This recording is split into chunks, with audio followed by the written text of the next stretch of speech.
Well, hello, my dear people, Our Lady of the Woods parishioners, good men and women of goodwill, and everyone else that's out there.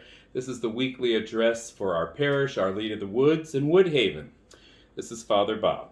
Today we celebrated the feast of St. Ambrose.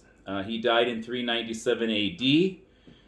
He was known as a compelling preacher, a defender of orthodoxy. He baptized St. Augustine. He wrote several early church hymns. And it's, again, just a reminder that there are so many men and women that we walk with in our faith each week, that over the centuries, there are all kinds of family members of our Catholic faith that we can walk with and learn from and be inspired by their lives. And so today is the Feast of St. Ambrose. His famous quote might sound familiar to you. "When in Rome, live as the Romans do. When elsewhere, live as they live elsewhere." Sound familiar? So a few announcements this week. Certainly you know that on December 9th we'll have the announcement of which family of parishes Our Lady of the Woods will be in, and we will be getting the clergy what we call like a kit, a playbook that will help us start the process, and depending whether we're in wave 1 or wave 2, Wave 1 beginning after Christmas in 2021, and then Wave 2, the other half of the families will begin the year after. So it'll depend which wave we're in, but you'll be hearing more and more about that. So, of course, this coming week, well, certainly this Wednesday would be the announcement about families of parishes. We have our monthly staff meeting this week. Tomorrow evening we have parish finance. We also have our Christmas novena that will begin at the 9 a.m. Mass starting on December 16th. The doctor had asked me to elevate my foot a little longer, so I will be starting the Masses this coming weekend. So we got 7, 8, 9, 10, 11, the 12th and the 13th. I'll be saying Masses. I'll hear confessions at 3 o'clock, and then take the 4 o'clock Mass, and then the 9 and the 11 on Sunday. But then we'll begin the weekday Masses starting December 16th with the Christmas novena, 9 a.m. every day, Wednesday, Thursday, Friday, Saturday morning.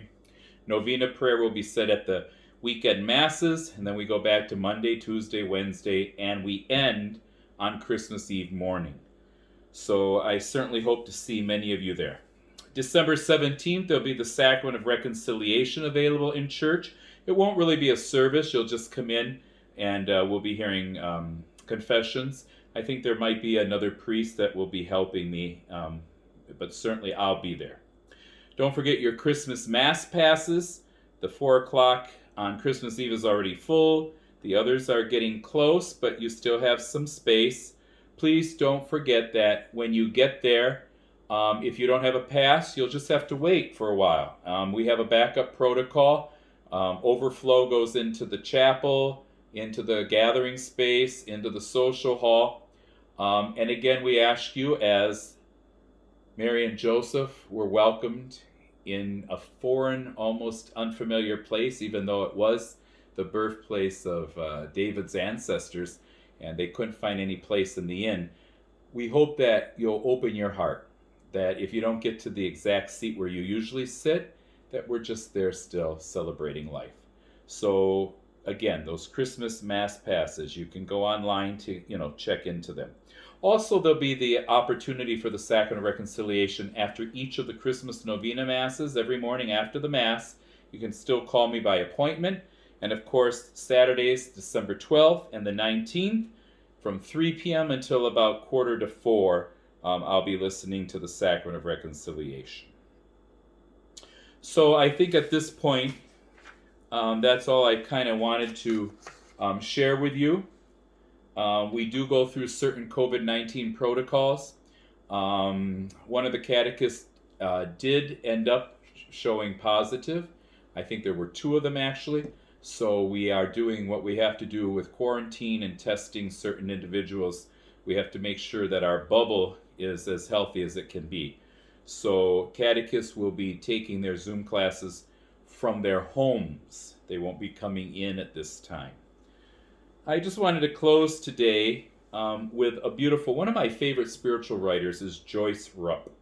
And she wrote a beautiful, what I call kind of an Advent prayer.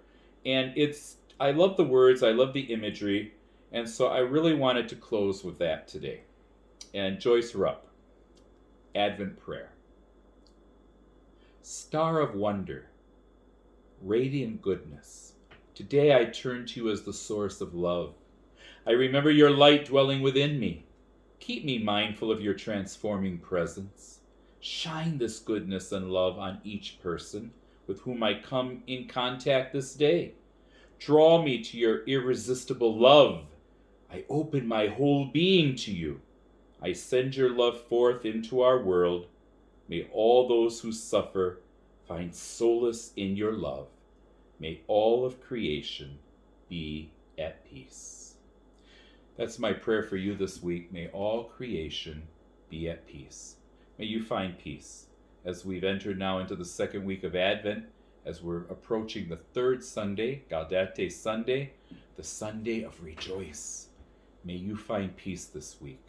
And so I close with this last little humorous moment. It's actually a cartoon, and it's really the Advent wreath.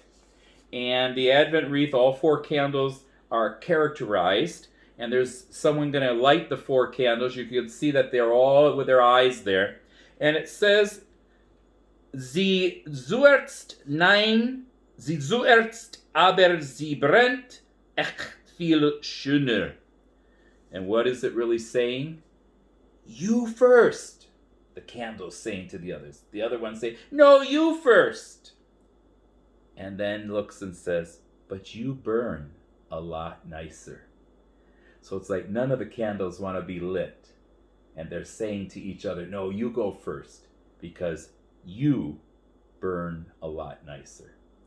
So maybe you look at our candles of the Advent wreath. I don't know if they'll be talking like that or you see them come alive, but maybe our thought for today would be in each of our own hearts. May we all burn a lot nicer. Have a beautiful day, and God bless.